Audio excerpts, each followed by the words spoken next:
Essa é a cidade de Moscou, no estado de Idaho, nos Estados Unidos. Uma cidade pequena de pouco mais de 25 mil habitantes. Sede da primeira universidade do estado, Moscou abriga a Universidade de Idaho. É considerada pelos habitantes como um lugar pacato e tranquilo para se viver. E os dados corroboram essa percepção. De acordo com o FBI, entre 2019 e 2023, ou seja, num período de 5 anos, a cidade registrou apenas 477 crimes violentos, aproximadamente 82% abaixo da média nacional. Em 2023, nenhum assassinato foi registrado nessa cidade. É o tipo de lugar onde você nunca espera que vá acontecer algo tão brutal. 13 de novembro de 2022, King Road, número 1122. Esse foi o cenário de um capítulo da história da cidade que muita gente gostaria de não ter vivido. Durante a madrugada, 4 jovens universitários foram assassinados de forma impiedosa em um crime que chocou os Estados Unidos e deu início a uma das investigações mais comentadas da década.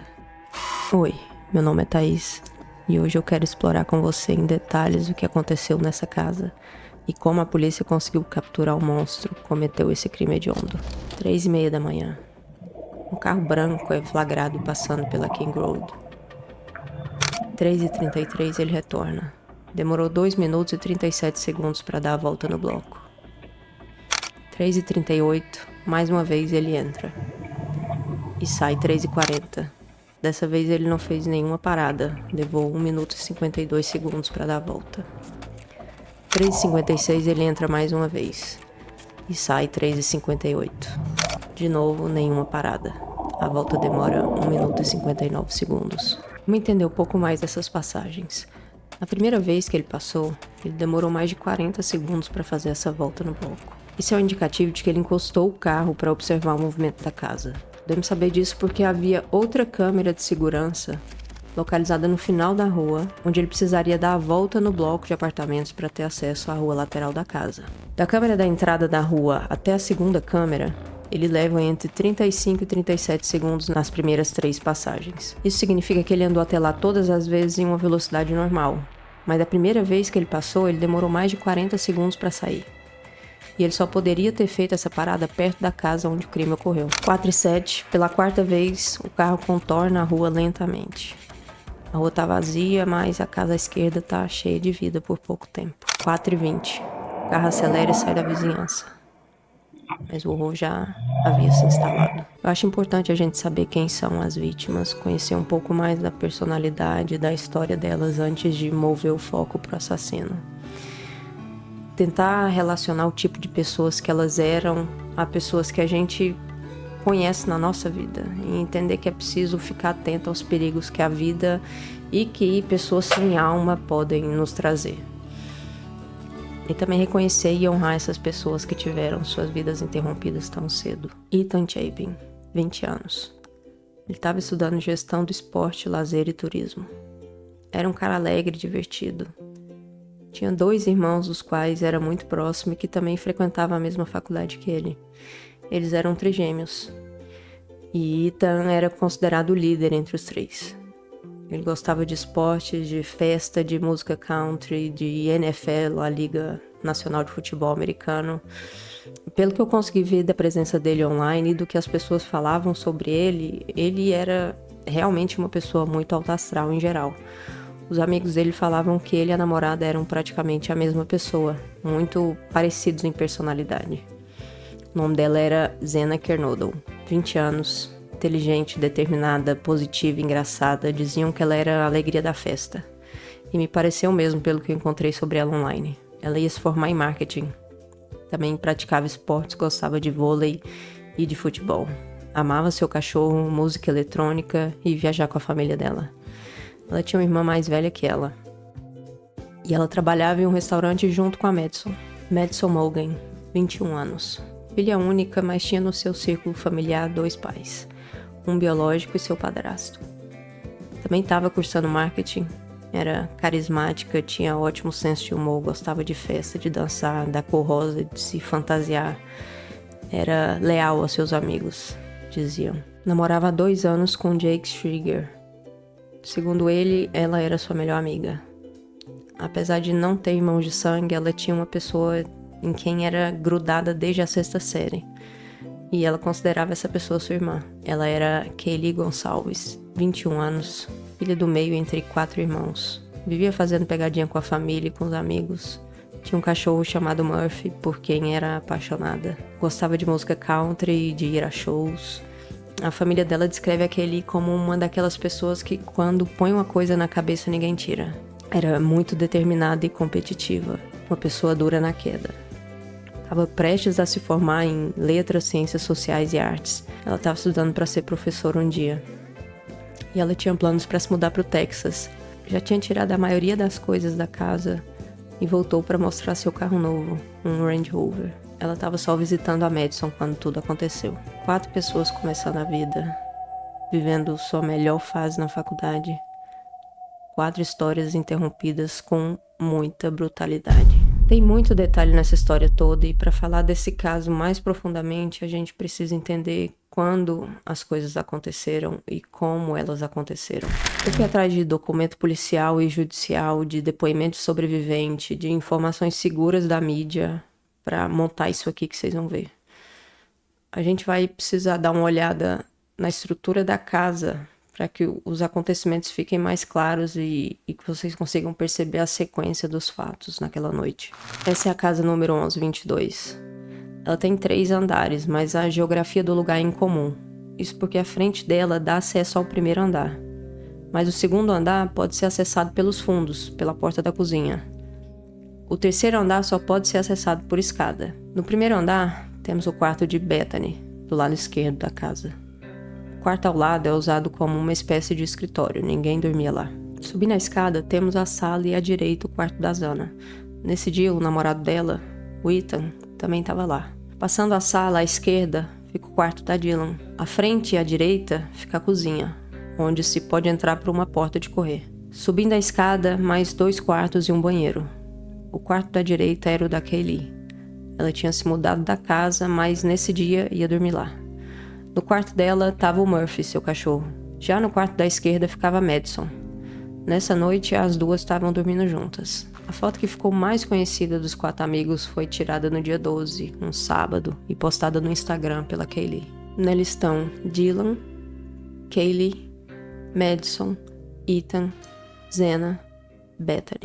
Um jogo de futebol americano do time da cidade, chamado Vandals, estava acontecendo nesse dia. Vamos dar uma olhada nos acontecimentos na linha do tempo. No dia 12, às 9 horas, o Ethan e a Zena vão para a casa da fraternidade Sigma Chi, onde o Ethan morava. Lá pelas 10h20, a Kaylee e a Madison vão ao bar. Elas ficam nesse lugar por quase 4 horas. Uma câmera de segurança registra a imagem das duas. 1h37, a Kaylee e a Madison saem do bar em direção a um food truck. É uma caminhada curta de um lugar até outro, 450 metros que podem ser percorridos em aproximadamente 7 minutos. 1h39, a Kaylee, a Madison e Jack, um amigo que acompanhou as meninas até o food truck, são vistos em uma câmera de segurança. A câmera registra parte da conversa e parece uma conversa casual entre amigos. Nada demais estava acontecendo ali.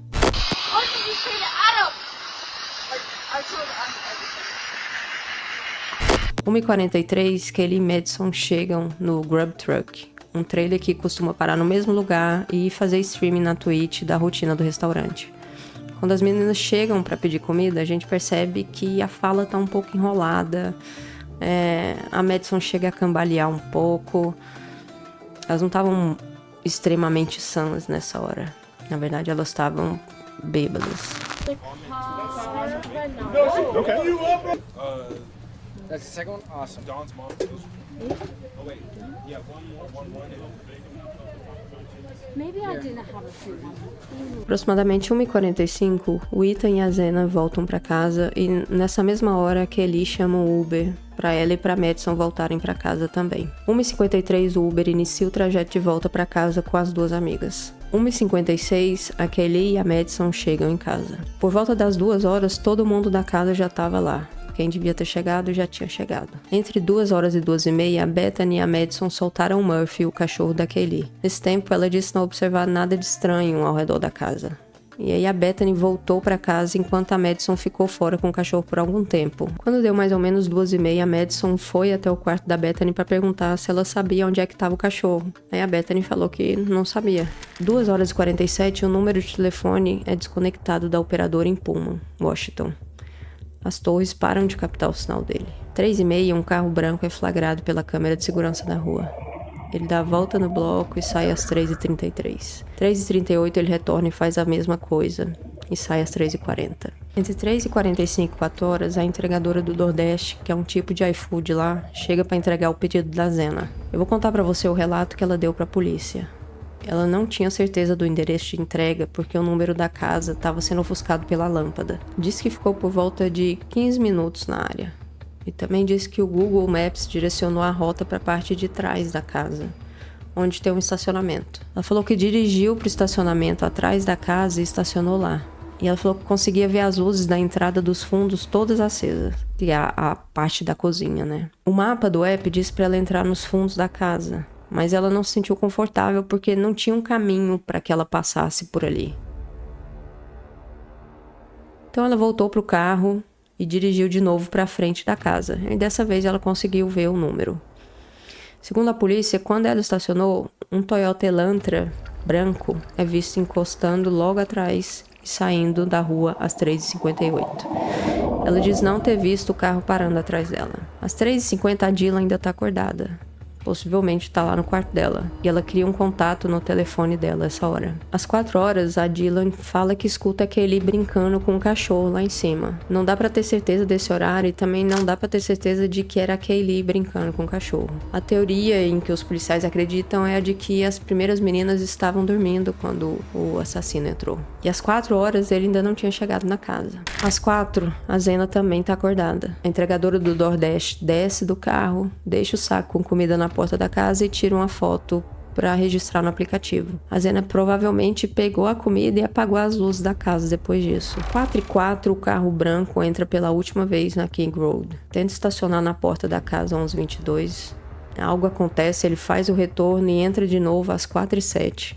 Ele dá a volta no bloco e estaciona nos fundos da casa, lá onde a entregadora tinha estacionado da primeira vez. Aproximadamente 4h10 é o horário que o assassino entra na casa pela porta dos fundos do segundo andar, pela porta da cozinha. 4h12 é a última atividade no TikTok do celular da Zena. Ela deixou um comentário e um vídeo nesse horário. De acordo com a polícia, como as evidências apontavam que a Zena ainda estava acordada quando o assassino entrou na casa, eles acreditavam que ela ouviu algo acontecendo lá em cima e pelo menos começou a andar naquela direção, mas eles não sabem até onde ela chegou, nem se ela chegou a subir as escadas ou se subiu as escadas inteiras. Lembra que ela tinha recebido comida 4h? Entre 4 e 4h12 é tempo suficiente para ela comer um lanche. A teoria é de que ela teria ido até a cozinha depois de ter comido para talvez deixar as coisas lá.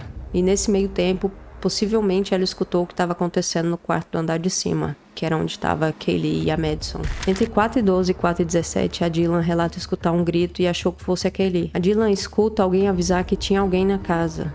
E ela também acreditava que era a Kaylee que estava falando. Mas entendendo os acontecimentos, é muito provável que quem tenha dito isso tenha sido a Zena, já que nesse horário era possível que as duas meninas do quarto de cima já tinham sido esfaqueadas até a morte. A Dylan abre a porta e chama a Kaylee, mas fecha muito rápido porque ela estava assustada. Ela falou que escutou alguém correr pelas escadas do terceiro para o segundo andar, no sentido do quarto da Zena. Então ela se trancou no quarto dela e disse que continuou ouvindo barulho. Esse foi o azar tanto da Zena quanto do assassino. A gente não sabe se ele tinha a intenção de dar fim à vida da Zena ou do namorado dela, o Ethan.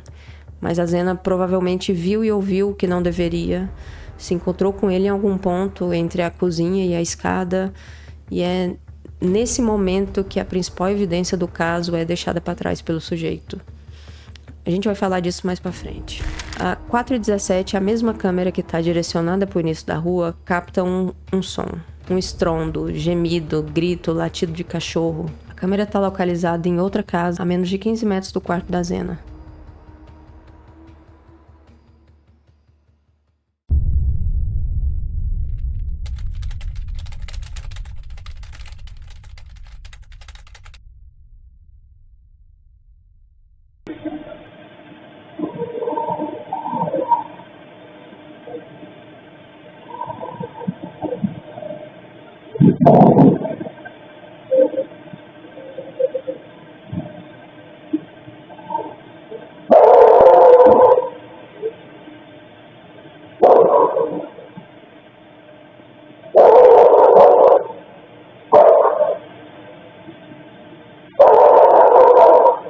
cachorro latindo no vídeo era o Murphy. Ele, de acordo com testemunhas, era o único cachorro da rua. Então não tinha como ser outro cachorro latindo naquele horário. Dali um tempo, a Dylan para de escutar os sons de luta que ela estava ouvindo e ouve a voz de um homem que ela não reconhece.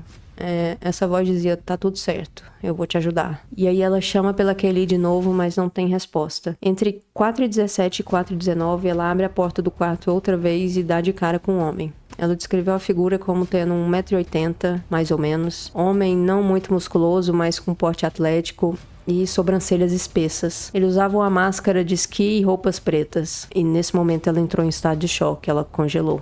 Não falou nada, não se mexeu, não gritou, nada. Ele passa por ela, ela vê ele saindo pela cozinha e aí ela fecha e tranca a porta do quarto dela. 4h19, a Dylan liga pra Bethany.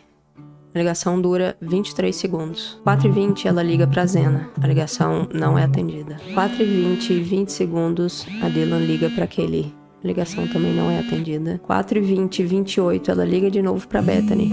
E aí elas falam por 41 segundos. Aqui cabe uma especulação minha. É interessante ela ter ligado pra Bethany primeiro. A única pessoa da casa além dela que ficou viva. Claramente ela estava passando por um choque tremendo. Ela tem ataque de pânico até hoje. E passou 1 ano dormindo com a mãe dela. Porque ela tinha medo de que alguém entrasse na casa todos os dias à noite. Mas voltando, eu acho que ela tinha algum nível de consciência do que tinha acontecido. Talvez ela tivesse em um estado de negação tão gigantesco que a gente nunca vai conseguir imaginar o que estava passando na cabeça dela nessa hora. 4h20, enquanto a Dylan tentava ligar para as pessoas da casa, o assassino é visto saindo da rua com o carro em alta velocidade. 4h21, a Bethany liga para Zena. 4h21 também, a Dylan liga para Madison. E depois a Bethany liga para o Ethan.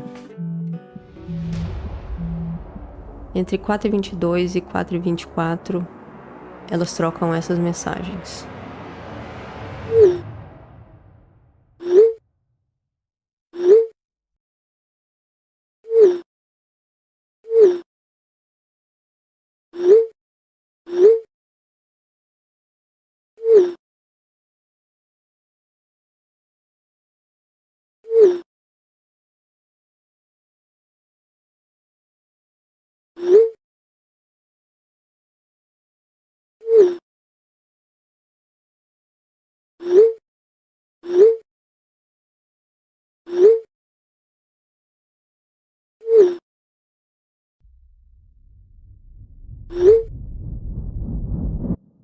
Para descer até o quarto da Bethany, a Dylan precisava passar pelo quarto da Zena. Ela chega a ver a amiga deitada na porta, mas imagina que ela estivesse só bêbada, deitada no chão, porque não seria a primeira vez que a Zena dormia no chão depois de uma noite bebedeira, segundo as próprias amigas.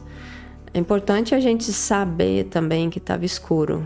Não era como se ela pudesse ver todos os detalhes da cena.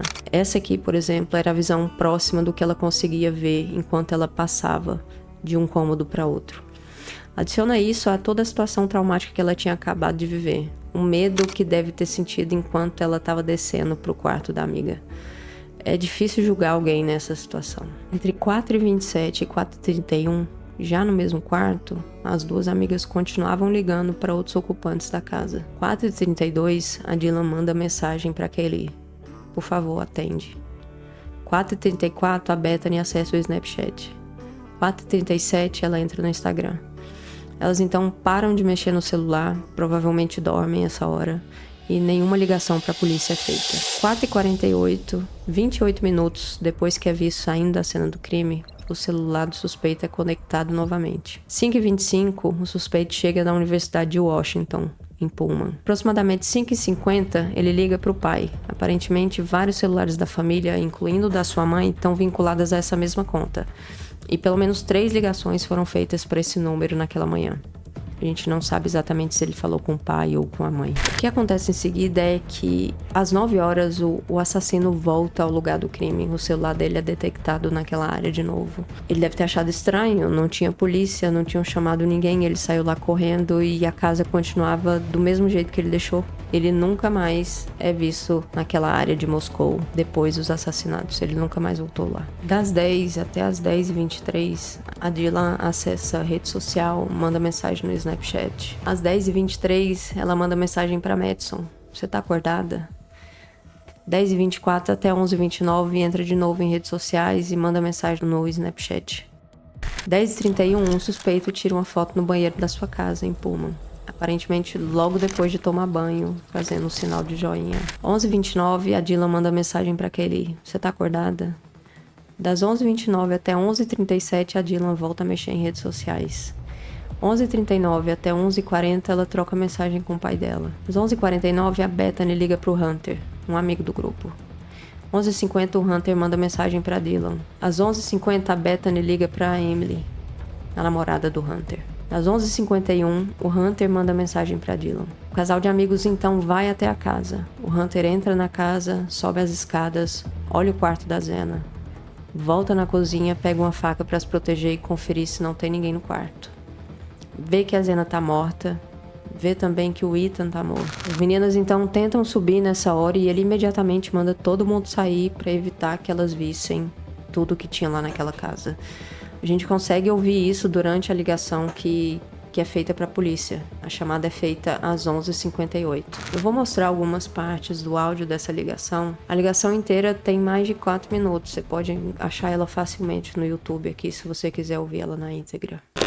11:55 a.m. 42 seconds, November 13, 2022. 911 location of your emergency. Something is happening. Something happened in our house. We don't know what. What is the address of the emergency? 1122.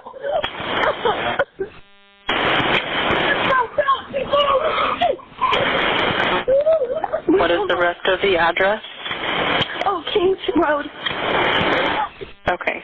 And is that a house or an apartment? It's a house. Can you repeat the address to make sure that I have it right? I'll talk to you guys.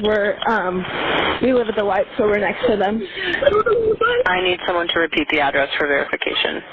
The address, 1122 King Road. And what's the phone number that you're calling from? What's your phone number? And tell me exactly what's going on. One of the roommates has passed out, and she was drunk last night, and she's not waking up. Okay. Oh, and they saw some man in their house last night. Yeah. Hi, this is... And are you with the patient? Okay, I need someone to keep the phone, stop passing it around. Can I just tell you what happened pretty much? What is going on currently? Is someone passed out right now? I don't really know, but pretty much at 4 a.m. Okay, I need to know what's going on right now if someone is passed out. Can you find that out? Yeah, I'll come. Come on, but we gotta go check. But we have to. Is she passed out?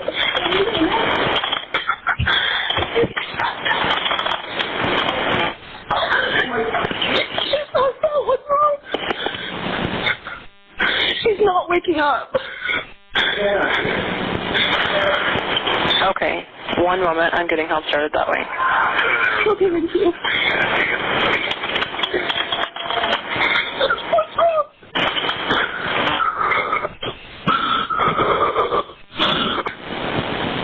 Yeah.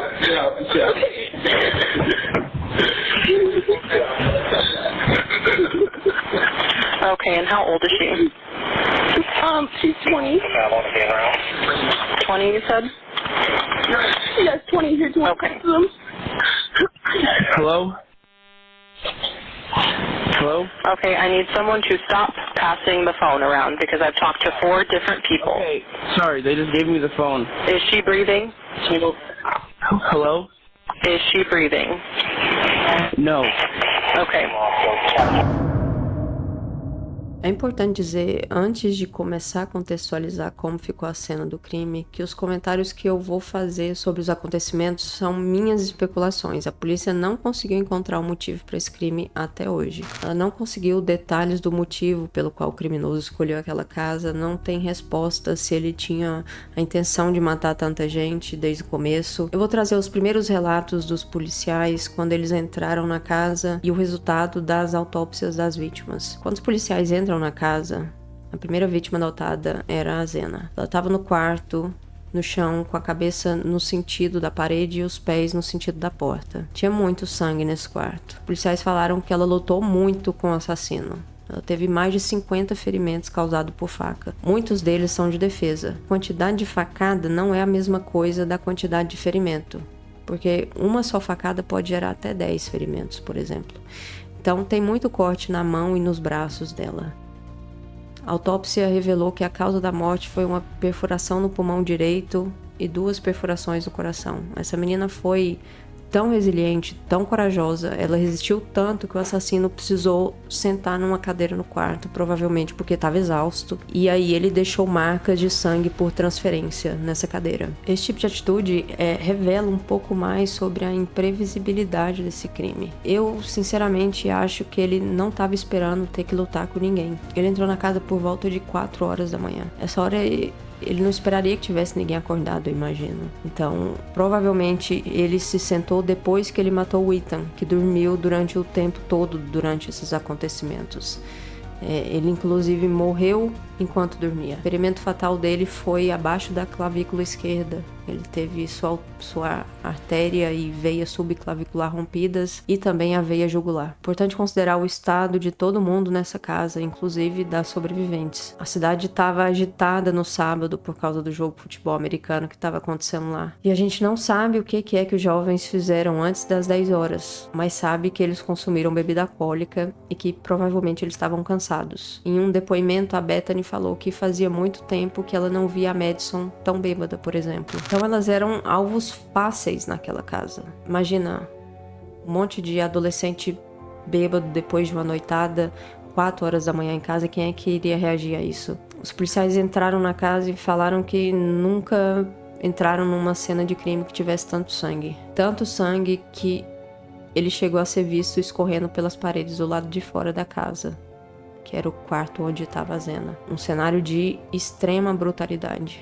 O fato da Zena estar acordada e ter lutado muito com o assassino talvez tenha sido o motivo da Dylan ter permanecido viva. No momento que ela abre a porta pela última vez e consegue ver o cara saindo de casa, muito barulho já tinha acontecido. Ele já devia estar exausto e só queria fugir dali. Imagina como estava também a adrenalina dele nessa hora, né? Devia estar hipervigilante, com medo de alguém ter ouvido e chamar a polícia. Não sei, ele só queria ir embora. Talvez tivesse gastado mais tempo do que o planejado inicialmente, né? Agora eu vou especular. Eu acho que não estava nos planos dele matar nem a Kelly, nem a Zena e nem o Ethan. Eu acho que o alvo dele era a Madison. Ele ficou surpreso com o fato da Kelly estar no mesmo lugar que ela e acabou precisando matar as duas. Os policiais relataram que a Kelly ficou com o rosto completamente desfigurado. Isso por si só já imprime um toque de passionalidade nesse crime. Talvez ele estivesse sentindo raiva naquele momento e ela recebeu muitas facadas, mais de 20 ferimentos, de acordo com a autópsia. Os golpes que encerraram a vida dela foram a perfuração no pulmão esquerdo, uma laceração no fígado, 2 sangramentos subdurais e uma facada atrás da clavícula que atingiu a veia subclavicular e a artéria. Ela foi esfaqueada, sofreu asfixia e também existe um trauma causado por algum outro objeto que até hoje não se sabe o que. Kelly estava entre a parede e a Madison. Ela estava encurralada ali. A autópsia da Madison revelou que a causa da morte dela foi uma facada que atingiu seu pulmão esquerdo e a outra que atingiu o fígado. A principal evidência desse caso, a bainha da faca contendo o DNA do assassino, foi encontrada debaixo do corpo da Madison. Houve ali algum tipo de resistência por parte delas enquanto ele estava agindo. Teve barulho. Tanto é que a Dylan e a Zena ouviram. No momento do ataque, o assassino percebeu a presença da Zena. Muito possivelmente o erro que ele cometeu, perdendo a bainha da faca, foi por causa da rapidez em que ele deixou o quarto da Madison para perseguir a Zena enquanto ele escutou barulho na escada. O sangue das 2 meninas do andar de cima, da Madison e da Kelly, foi encontrado no quarto da Zena, o que confirma que aquelas lá foram as primeiras vítimas. O assassino entrou direto pela escada e subiu pro quarto da Madison. Por isso eu acho que ela era o alvo dele. Ele não entrou no quarto da Kelly, por exemplo, ele entrou no quarto da Madison.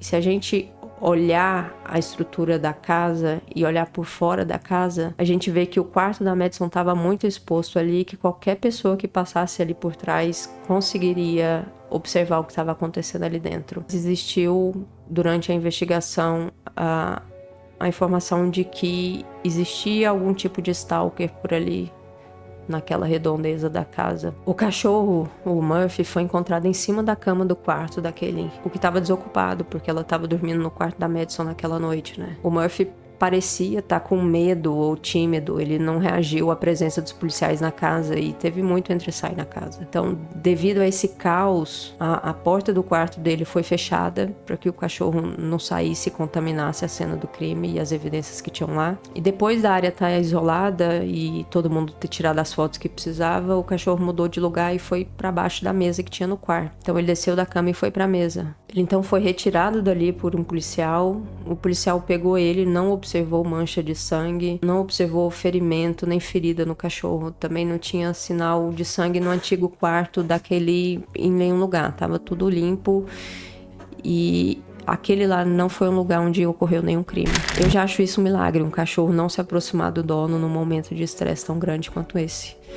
A cena do crime poderia ter sido muito contaminada pelo Murphy. Isso poderia ter prejudicado bastante a investigação. Eu fiquei curiosa com isso e eu fui tentar entender se cachorro pode experienciar trauma da mesma forma que nós, seres humanos, experienciamos, né? A resposta é sim. Se o cachorro presenciar algum ato violento, ele pode associar o local, a pessoa ou o cheiro com perigo extremo. Som alto, cheiro de sangue, grito ou presença do próprio agressor pode gerar uma resposta de pânico. Nesse caso, todos os elementos estavam presentes. Nessa situação, o cão pode fugir, se esconder ou até entrar em colapso físico, como ter paralisia e tremores, por exemplo. O Murphy foi levado para um centro de proteção animal e o ex-namorado daquele buscou ele e é ele que cuida do Murphy até hoje. Tem uma coisa que eu percebi enquanto eu estava pesquisando, que é... Geralmente, a gente sabe muito sobre o assassino e muito pouco sobre as vítimas. A gente não presta muita atenção nas histórias das vítimas. Esse caso é diferente. Se você for procurar por ele hoje, você vai ver muito o nome das 4 pessoas que morreram naquela casa naquele dia. E você vai ver as histórias delas muito bem contadas e a família delas. E você acaba conhecendo muita gente nesse universo todo, dessa cidade, dessa universidade, enfim.